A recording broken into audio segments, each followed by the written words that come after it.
You made it. Welcome to the table. You're just in time to make a dice roll. Wait, for what? What kind of roll are we making? We're trying to figure out how this system works, so we'll be making an investigation check. Want to do the honors? Oh, sounds good. I have proficiency in that one. Oh, that's a nat one. Well, this should prove interesting, if not at least entertaining.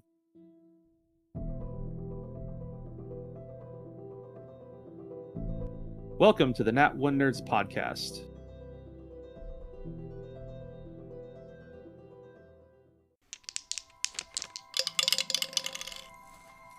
The dragon raises its head, lungs filling with fire as it looks upon your party.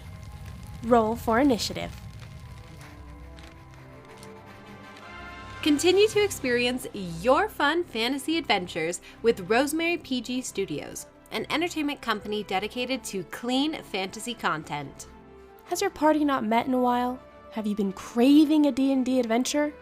Watch our live D&D campaign, The Harbingers, at rosemarypgstudios.com. Or brush up on the rules of D&D 5th edition with our short DM and player tips videos.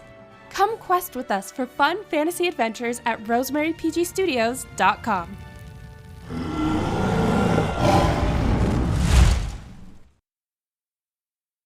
Welcome to the table, everyone. Hey guys, welcome back to Nat One Nerds. We're here with some special friends. It's good to be back. Me, Brandon, and Afton are back for this episode, but more importantly, we also have a guest with us. Hey everybody, my name is Cade Larsen. I play on an actual play podcast called the Badventure Club. And I got hooked up with these guys through our friends Derek and Neil, who you might listen to Dungeon Master's Block, which is those two guys. They've kind of brought a whole bunch of us TTRPG podcasters together. So yeah, that's how I got hooked up with these guys. Excited to be here. Yeah, it is a great little group that Derek kind of put together, and you guys should definitely check them out. But obviously, definitely check out Cade's podcast, the Badventure Club. I've listened to quite a bit of it. I've had a really great time listening to it, and probably one of my favorite moments, though, from the Badventure Club is, Cade, when you guys decided to do a holiday/Christmas adaptation of a really unique tabletop role-playing system called The Witch is Dead. Yeah, it's an awesome system. We had known we wanted to do a holiday themed one shot for a while, and it just so happened that one of our regular players, John, had a conflict the day that we were planning to record, so we were able to record The Witch is Dead, which has been one of our favorites as well. I mean, we enjoy playing D&D, but it's also fun to get in and explore other stuff. Yeah, that's kind of the whole reason we started Nat One Nerds is, Dungeons and Dragons is fantastic. It's a wonderful system. A great, I think we had a guest one time say that it was a great gateway drug into to tabletop role playing, which is absolutely true. But that's how I learned about The Witches Dead is through Cade and their holiday one shot, where they took some liberties with it, but they did a great job playing as misfit toys going to rescue Santa Claus, if I recall correctly. Yeah, so that was kind of the brainchild of Jordan. He is normally a player at our table, but he wanted to try his hand at running a game, but wanted to kind of try something a little more simple because he's never DM'd before. And so he had heard The Witch is Dead, the actual version of the game, played on a different podcast. And so he spent some time, I believe, with Derek. I think he and Derek kind of adapted it into the little Christmas one shot we ended up playing. It was absolutely fantastic. But out of curiosity, so since John had never had been a dungeon master or a game master before, how did he feel being a game master for the first time with this particular system, did he ever say how he felt afterward? If he felt comfortable with this one, if it was like a kind of a good segue into that kind of role within TTRPG tables? Yeah, every time we do something like this, we kind of reassess after. And we're actually kind of coming to the end of our first season of our podcast. In recording, it'll be in the next month or so, and then in like releasing actual episodes, it'll probably be in like 3 or 4 months. And so we're kind of looking to the future of, are we going to do season 2, or someone else want a dungeon master and all that kind of stuff? And it's actually very funny that you asked that question, because Jordan did say, when we finished, he's like, I think I'll DM one shots again in the future, but I don't want to DM a whole campaign. And I can't blame him. I DM for our podcast, and it's a lot of work. And so I think he got a taste of that and was kind of like, I think he had fun, but he enjoys being a player a little bit more. I mean, when it comes to DMing between having like a full-blown campaign and a one-shot, they're totally different animals, because a full-blown campaign, you got a long story running, but the biggest thing I think that makes a difference is the balancing. Like a campaign, you got to keep it balanced around the whole thing, but a one-shot, you can throw whatever ridiculousness you want in there, and if you end the world in the one-shot, who cares? It's one-shot. Exactly. And I think The Witch's Dead is such a good intro to the idea of DMing, because it's a one-page TTRPG, which I don't know if you guys have covered any before, but it essentially is all of what you need as far as rules, building characters, building the world. Everything is on a sheet of paper. And so it's extremely simple. And I think that really helped him not be overwhelmed. I mean, I'm still overwhelmed as a DM by the sheer number of rules and stuff that are in D&D. And so I think it's a nice introduction to world building and narrating the story from that DM point of view, without having to worry so much about rules and what's possible and what they can do and what they can't do and all that kind of stuff. I mean, the thing I love about it is how simple it is. It kind of gives me the vibe of if you took one of those games like One Night Werewolf or The House on the Hill or something like that and turned it into a full TTRPG. Yeah. Just like something super simple. You can get a group of friends together, play something goofy, and then be done in like an hour and have fun. Right. Yeah. I mean, and I keep comparing it to D&D, but I figure that's probably what most of us are pretty familiar with. But you have 4 stats in The Witch's Dead, rather than like 20 or however many. And everything you do is one of those 4 stats, and it's the DM's discretion to choose which one, but it's just so much more simple and easy to grasp. And I think not only a good first step for a DM, but like if you have a friend who's never played a TTRPG before, something like The Witch's Dead is, I think, the best dip their toe in the water kind of thing. Oh, totally. And I also love how the simplicity would be good for like if you're teaching kids how to play TTRPG, this would be a perfect one to teach them with. For sure. Yeah, I could see some older kids this being a good introduction to tabletop role playing. They may not be, quite old enough to really get into the nitty gritty of Dungeons and Dragons or some other complex systems like Pathfinder or Call of Cthulhu, but because the whole system is on one page, like you could literally print out one sheet on one side and everything you need is right there. You don't need 1,000 books. I mean, granted, as Brandon and many other people know, I love collecting books. I'm a book dragon. Not a bookworm. I'm a book dragon. I just like to hoard them. It is this perfect system that you can almost have this on your phone, and you're with a group of friends. You're not quite sure what to do. You could literally just be able to kind of just sit down and almost just play it. Like you don't. Right. There doesn't have to be a whole lot of preparation. There doesn't have to be a whole lot of forethought. You kind of just think of just as really basic concept.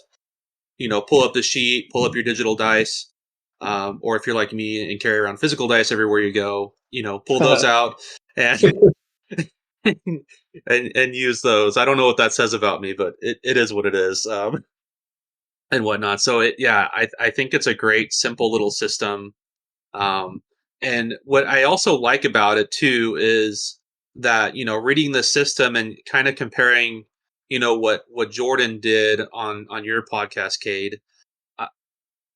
It almost seems like it's not a very hard system to, if you like the concept of this, but don't necessarily like the exact premise that the sheet comes with. It seems fairly adaptable to a different setting or tone that you would prefer as a game master or as a table in general. Yeah, we actually recorded just a couple months ago, like 2 or 3 months ago. Jordan ran us through the actual Witch is Dead story that comes on the sheet, and so we got to experience that other side of it, which I think we'll release at some point.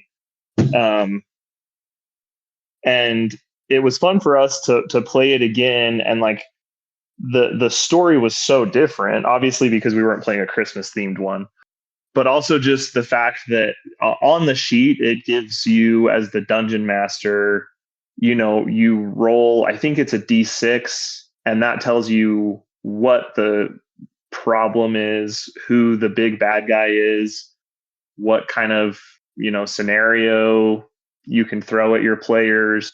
So there's, even within the world building, you can kind of pick and choose, or you can let chance decide how your story's built, or like you say, you can come up with something on your own, like Jordan did with sticking us in this Christmas space, and we're a bunch of misfit toys that have to go rescue Santa Claus. So I think there's a lot to be said there too of the versatility and the simpleness kind of come together in this beautiful way that it really could be the kind of thing you could pull out at the drop of a hat and have a full 3 or 4 hour long game that you just kind of whip out of nowhere as a DM, which you definitely can't do that in Dungeons and Dragons in like an easy way, I guess. I mean, there's pre-made stuff you can buy, but heck, with Dungeons and Dragons, half the time it's 3 or 4 hours just getting everyone set up. Right. Making Leveling everyone up and doing their shopping. And I've read over this a few different times, and you bringing up the fact that you can just roll a d10, because it looks like almost everything is a d10. Yeah, but same thing pretty much. You just kind of roll, and honestly, half this sheet is just like almost like a quote unquote a random table that you roll.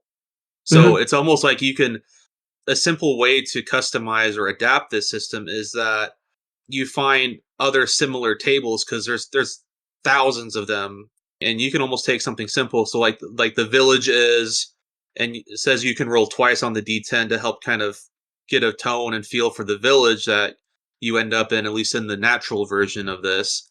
But you can almost take that village and just find a different village table, or a town village, or a town setting, or any kind of settlement civilization setting, plug that in, and there you go. You're already starting to find a simple way to just adapt it. So if you happen to have random tables that you really like, you could almost just swap them. Like I said, we recorded a second version of it, and that was actually, again, a night that one of our players, John, couldn't make it, and so Jordan actually ran it again, but he did it in the world of our main campaign for our podcast, and we all played. Two of the people played their characters, and then I played an NPC that they have run into quite a few times.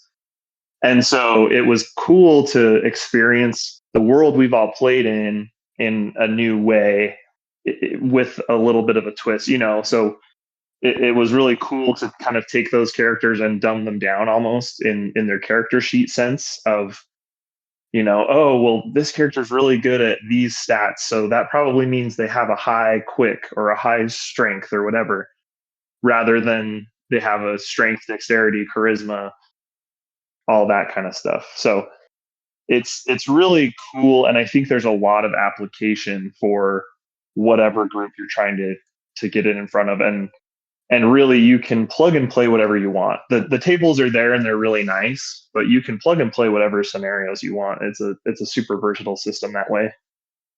Yeah, I was about to say, because another thing, just to use your guys' as an example, instead of, because the premise is that you play as the like woodland creatures that are familiars to at least from your perspective, a benevolent witch that is killed by a witch hunter who then goes into a village to hide, and you kind of have to track him down either for revenge or to try to resurrect the witch or some combination of the two.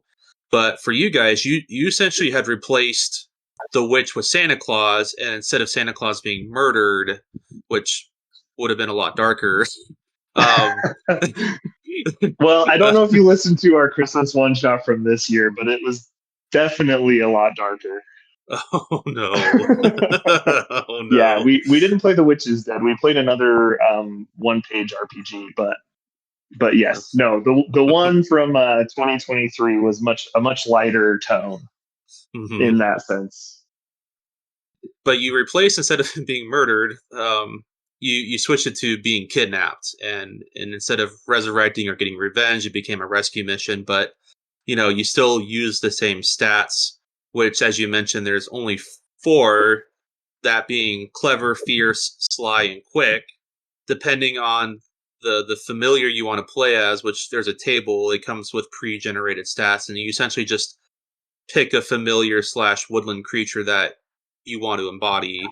You take upon yourself those stats, then pick a little like spell that would be the equivalent of like prestidigitation or mage hand from D&D, just again for that comparison. And then you kind of just go from there. That's it. Like, this is the quickest. It's not even 5 minutes creating a character. It's like maybe 60 seconds to create a character. You take 2 dice rolls for your character. Yeah, you can either pick or you can roll for it. I already know that my wife Savannah, she would not pick any of these. She would insist upon an otter. But obviously you can switch out like the fox or the cat maybe, and just put an otter there and just use those same stats. It's not too big of a deal. Oh yeah, I don't think you would have a hard time at all adapting to an otter. Like you say, there's, I think, a cat and a fox are 2 of the options, and I think either of those you could very easily replace with an otter. And like I say, that's part of the fun of it, is when we played it, all of us created a toy that we wanted to play, and the only instruction we received from Jordan was it had to be a misfit toy. I think it's super adaptable for however you want to play it in that way. Oh yeah, no, and I think that's what really honestly drew me to talking about this system on the podcast. And so we kind of want to do something a little more simple, a little more easygoing. And I had remembered your guys' 2023 Christmas one shot, and I was like, oh, Cade would be perfect for this, because I loved how adaptable it was. That's just really what drew me in. And a lot of things in TTRPGs, thankfully, can be adaptable. Usually the question is, how much work is necessary to make it adaptable? How flexible is it? And, some systems aren't as flexible and not as adaptable, so you need to switch to just a different system. This one, I just feel like, as long as it's kind of more on the simple, lighthearted 1, maybe 2 shot session, the system could fit the ticket in just so many ways. I think in terms of length of play, you'd be hard pressed to play The Witch is Dead for a longer campaign setting, just for the sake that there's no mechanic for player improvement or character improvement, I guess I should say. In D&D, you've got leveling up. If you've played Monster of the Week, there's some level up mechanics in there. This one, I think that's kind of the whole point. it's meant to be a one-shot thing. It's meant to be, max 4 or 5 hours of just playing around the table with your friends and keeping it simple and having a good time.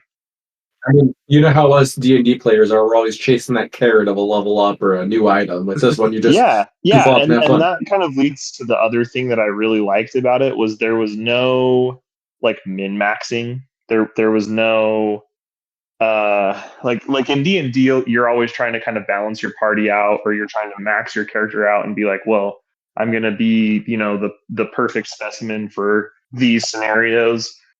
But with this one, you just kind of get what you get, and you have to figure ways around it. So it forces you to be a little more creative rather than just be the blunt instrument sometimes you get with D&D of, well, I'm just really strong and I have, a plus 12 to my strength, so I'm just going to strength check everything.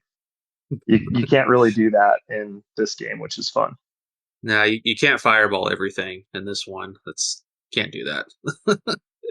Because that's, I guess speaking of spellcraft a little bit, this system does have some little bit of spell work, but what's interesting is that as a familiar, it says your witch taught you a spell, and again, it's a D10 table, but it says none of these are flashy, little bits of hedge magic to help out around the house, but they'll have to do. And, a couple of them are plant growth, make a book read itself out loud, conjure dinner, an unseen hand, tidy, clean, and mend. But really, it's something where it's like it adds some great flavor to your character and into your mini adventure that you go on, but nothing more than that. Yeah, I think that again pushes for the creativity.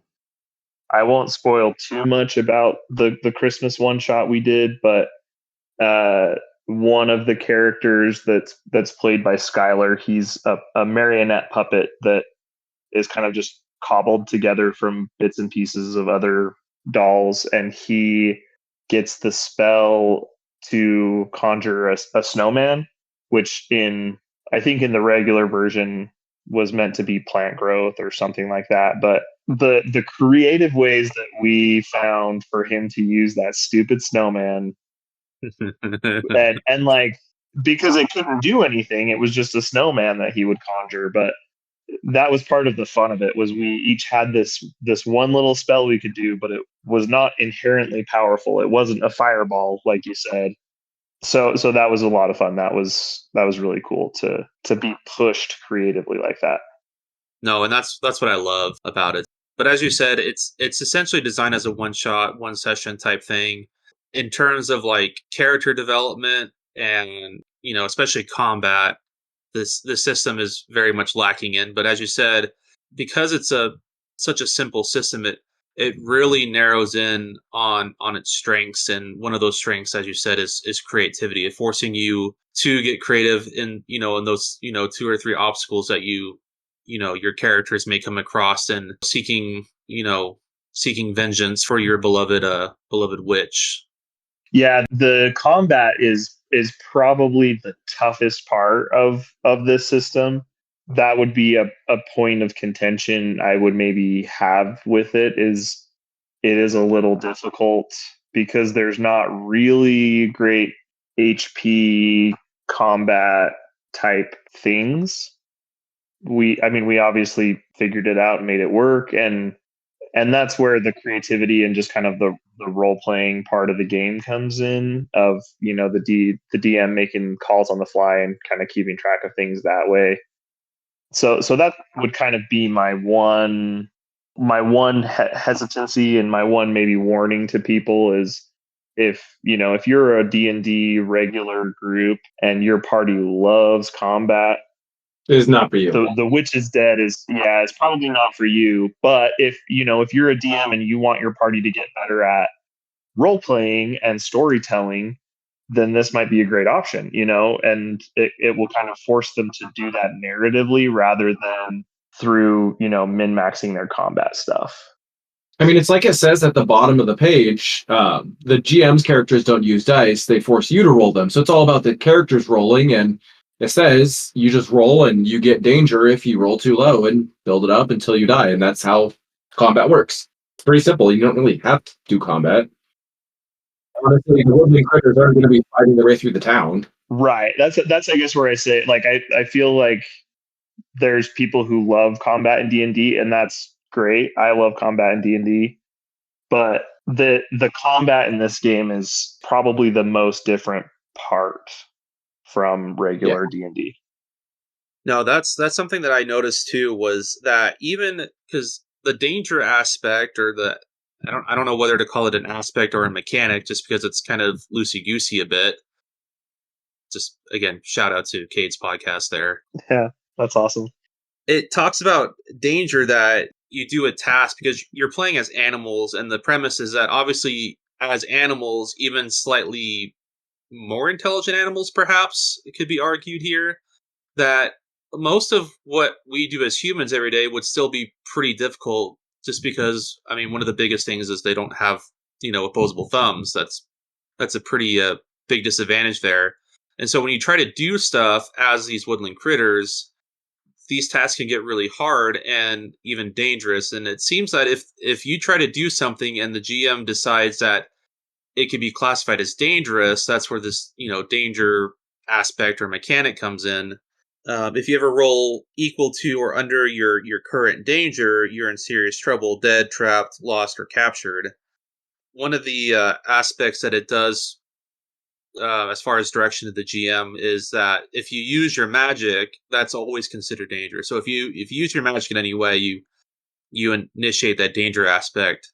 But really, that's it. That's the closest thing we get to combat in the system. So, as Cade was saying, I love what he said in that if you're all about the combat in your TTRPGs, this isn't for you. But if you're about role playing, or say you're a DM, GM, you do a group and you want to take a break or try something different, or you guys want to improve your role playing and storytelling skills, this system might be a really great exercise to do that with. So not only is it a fun little system to try out, but it also could just be a really great exercise for a lot of tables. Yeah, absolutely. I think that's what a lot of the smaller one-page RPG type games do really well, is they're completely built off the premise of storytelling, imagination, world building, and tend not to focus on the crunchier side of D&D, as I call it, like the mechanics, the rules, the skill checks, the combat, all that kind of stuff. There have been a couple that we've actually played, both ones that we've recorded and ones that we haven't, that have been really great for that same thing. And I haven't yet played a one-page TTRPG that is really heavy and strong on the combat side. I mean, I feel like it'd be hard to cram those mechanics into one page. Yeah, and I think that's kind of the whole point of the one-page thing, is keeping it simple. And so there definitely is room for trying to figure combat out, kind of like what you guys were saying with the danger rolls and those kind of things.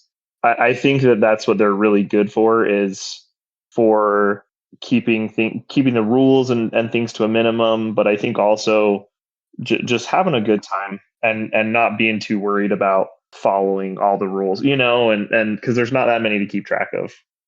It's hard to break rules if there's not really rules to begin with. Yeah, and that's kind of another beauty of these games, is there's a lot of it that relies on the GM making a call. Realistically, could a cat do what you're trying to do? If you're playing The Witch is Dead, could an otter really do what you're trying to do, and then making you roll for it? Or do they say, like, no, you're an otter, you couldn't do that? Where in D&D, I feel like you're in this limitless world of magic and possibilities. Like I said, if you're really good at strength, you can just kind of strong arm your way through a whole ton of scenarios where you can't really do that in these systems, which is nice. This system is created by Grant Howlit, and I've seen one other TTRPG that he created. It's another one-page one. It's called Honey Heist, And from what I've read and recall, so I mean, if I'm wrong, correct me. But it's similar to this one where it's not. It's about bears stealing honey. That's kind of the whole stick. And Yeah. so there's not really, again, same thing. There's not really, as you said, there's not really any combat. It's about the creativity, storytelling, and that improvisation side to TTRPGs, which I would personally argue that's kind of the more core aspects of TTRPGs.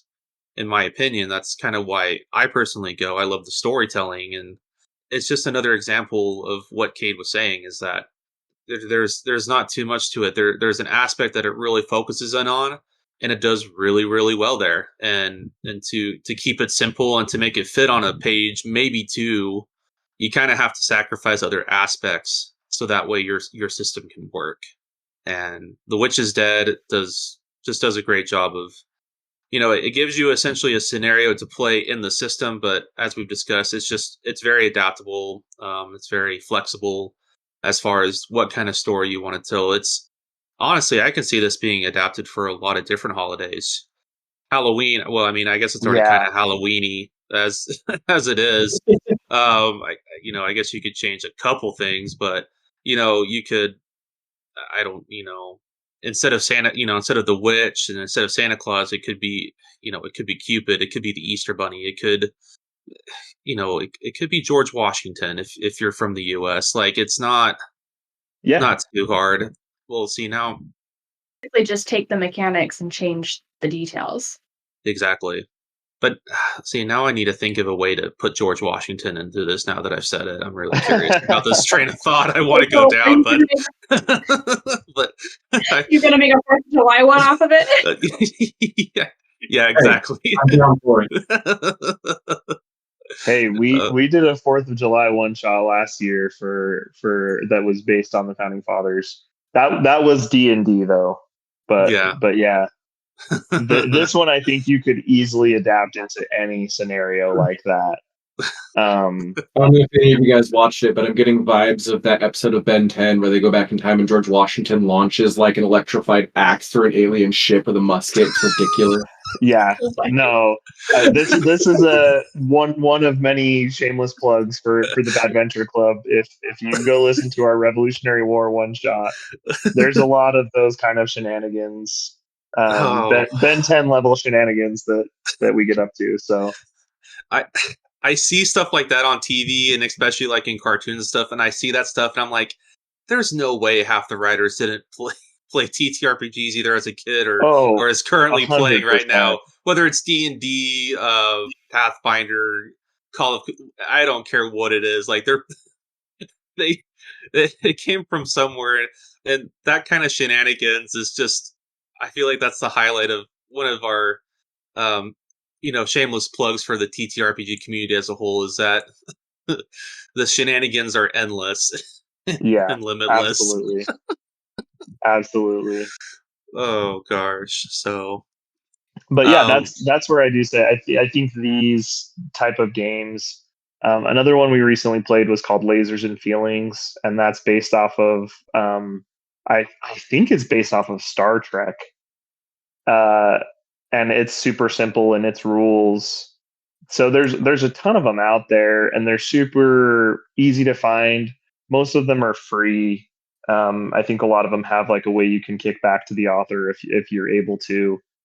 But I think these are all from the minds of people who love playing TTRPGs for that imagination, that world building aspect of it. And so they've kind of developed these systems to help people do that better, which is awesome.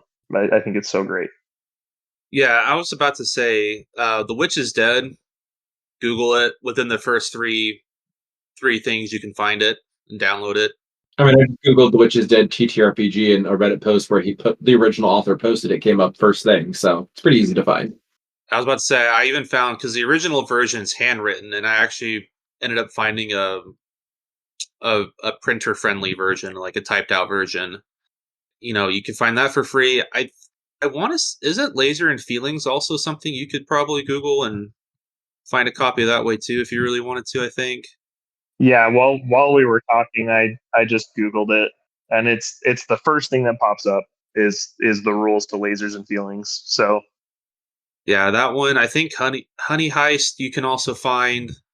There's been a couple other ones that have been recommended that you do. They're still you have to pay for, but that's totally fair. These people, just because they're simple systems doesn't mean they didn't put energy and creativity and passion and effort into these things. So obviously, if there's any way you can kick back to the original creator, they deserve it. Because they just add some joy to the world, and we could use some more of that and encourage that. Afton, did you have any additional thoughts? No, other than when it said the witch is dead, I thought of Wicked and the Wizard of Oz. hey, there you go. Yeah, that's what you guys should do. So, come to find out it's not tied to that. I was a little disappointed. I think Afton's volunteering to adapt it as a Wicked, like make a Wicked one shot of the witch is dead. Yes, I'm a flying monkey. If anybody's interested, I will happily try and make an adaptation. I've never played it, but I will do my best to change it up. Well, you'll need to get with Savannah on that, because both me and her, we were actually talking about this system a little bit the last couple of days, and we recently had seen the Wicked movie, and we came up with this NPC where it was the inconvenient witch of the Weast, like just this Which is a what? the Weast. It's a SpongeBob reference. Yeah, it's a SpongeBob reference where Patrick reads West as Weast, and so. But we were talking about kind of the ridiculousness of the witch is dead a little bit, and just we're having a good time. Maybe a little slap happy, maybe, I don't know, but too much caffeine, whatever sparked it. But we came up with the inconvenient witch of the Weast, where she's not good, but she's not quite wicked either.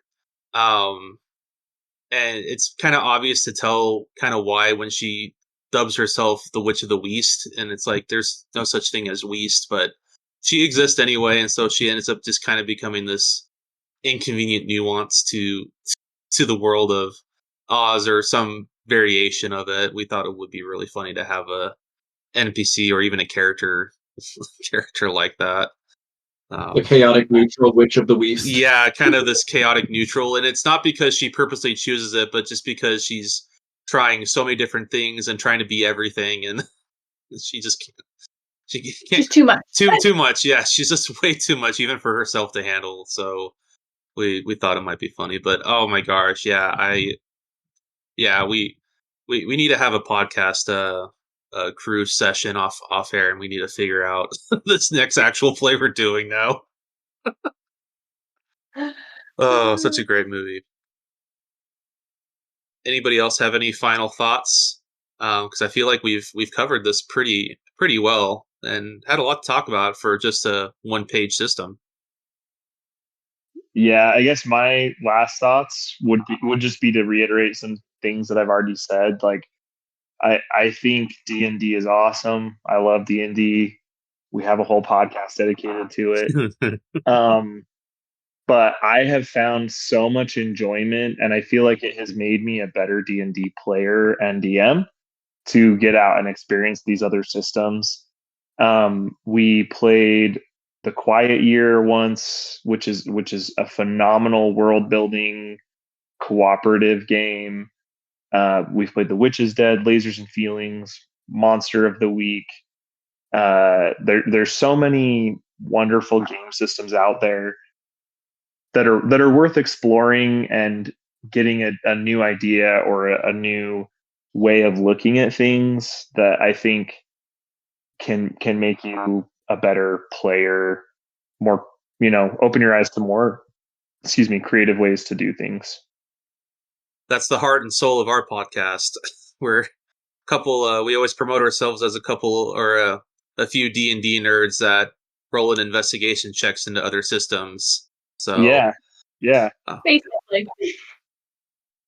We've done this for a little bit, not too long, but not too short, and I think everybody here has found a system already that they enjoy either as much as D&D, or they like it even more so than D&D. Like, I know for me personally, I love D&D. Honestly, it'll probably usually be my default system for a long time still, but I love the One Ring system.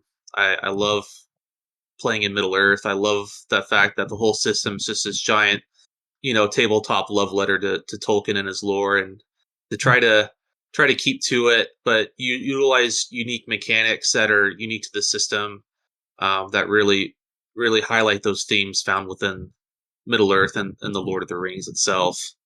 Um, I know Savannah really, uh, she recently GM'd a Christmas one shot, Rooftops and Reindeers. She really loved that, and I know Brandon and Afton. I'm sure there's a system already that you guys kind of enjoy. Call of Cthulhu, easily. Yeah, Oh, my favorite that part. there it is, Brandon. I was gonna say it for you, but then I was like, I don't want to assume, but I'm 99.9999% sure the psychology major is gonna say Call of Cthulhu. So, Oh yeah, hands down. A system where you just slowly fall into madness is the psychology major's cup of tea, huh? Oh yeah. Oh, I love using the insanity mechanic from Call of Cthulhu for D&D. It's a lot of fun. Nice, And it's really easy to put in. nice. I was about to say he did a whole a couple sessions where we ended up in this pocket area that kind of found itself like mixed in with the Shadowfell, and having a dungeon master actively studying psychology and utilizing Call of Cthulhu mechanics while in the Shadowfell was it was yeah, Brandon is just already laughing at the memory probably of it definitely made me, let's just say it took me out of my element. Let's just put it that way. It was really good. That's awesome. We might have to link up on that, Brandon. I might need to slip that in for my players for a dungeon or so that we introduce that mechanic. That sounds like a good time. For me, Oh yeah, go for they'll it. probably hate it, but that sounds like fun for me. Yeah, the DM's gotta have fun too.